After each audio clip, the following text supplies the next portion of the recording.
Oh my goodness, look at the cuteness of this bottle. This is the 30ml. This is the what Cabotine 30mls look like. Aren't they so adorable? They're so cute. I think they're like weird little travel size ones. Are so cute. So this is Cabotine Rose from Gres, and I'm really undecided on what I think about this perfume because some people say it doesn't smell like rose.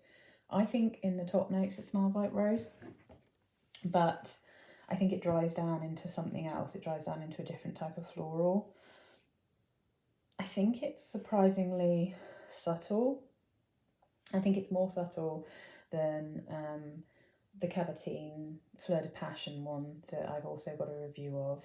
I think it's easier to wear in like it's a little bit more skin scenty, I think, but it's still noticeable. It's still really pretty. It's very feminine, this one, and I keep going between whether I like it for myself or not. It's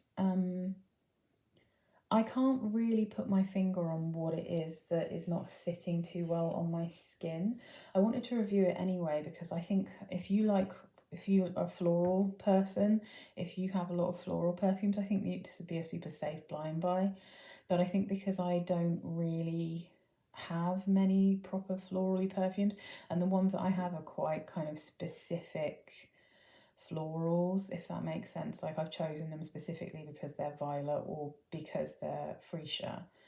And I really struggle with rose perfumes, and you will see because I'm going to do some more videos on rose perfumes because I have a lot of blind buy fails from rose perfumes, but it's not because I think they're not good perfumes, it's just they don't really work for me.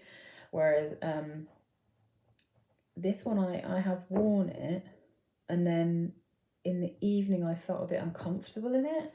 There's something about the way it dries down and I don't know what it is. Let me just have... Okay, so it's sweet rose at first, and if it continued to smell like that, I'd probably be into it because I've really struggled to find rose perfumes that are sweet without loads of vanilla in.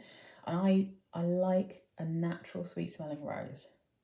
Does that actually exist in a perfume? If anyone knows, please tell me, because every rose perfume I smell that's actually sweet is vanilla-y, and every natural smelling rose I've tried is just too dry, like so dry, like dry white wine levels dry. Often because there's always peony in it, and there is peony in this. So the notes in this starts with cherry blossom. And again, I've said before, I've never smelled anything that I think actually smells like cherry blossom, so I can't really comment on that. All perfumes that have cherry blossom in don't actually smell anything like I think cherry blossom smells in nature, but there you go. So cherry blossom, pear, mandarin, and blackcurrant are the top notes.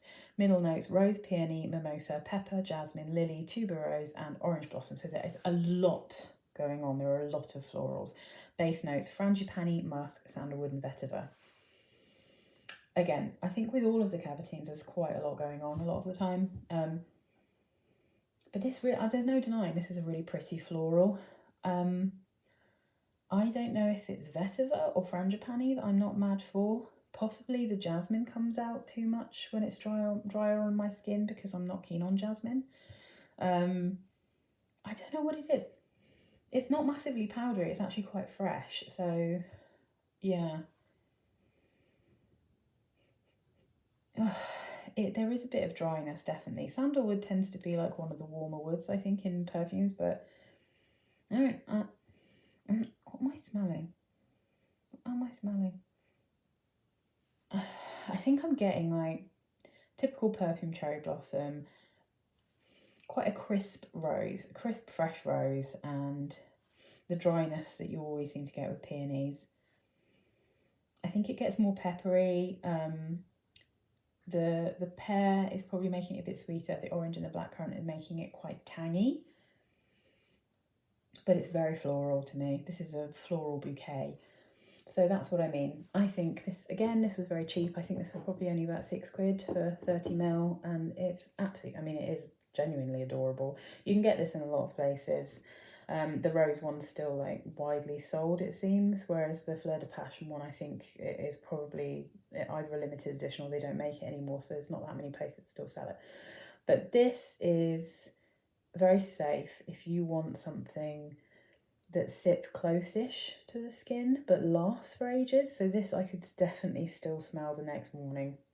But it doesn't radiate off of you, making everything smell too strong. So I think this is probably safe if you're the sort of person who wants a skin scent that's very, very flowery and a relatively sweet flower, I'd say. Not sugary at all, but probably misty or blooming bouquet levels of kind of a little bit of sweetness going on. But not sugary sweet, you know, not too bad. So I really like this one, but maybe not on me. I think is the thing. I think I would really like that on other people, but it doesn't, for some reason, it just doesn't suit me.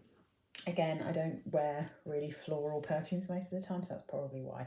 But I think it's cute, and I would definitely recommend it because I think it smells really pretty.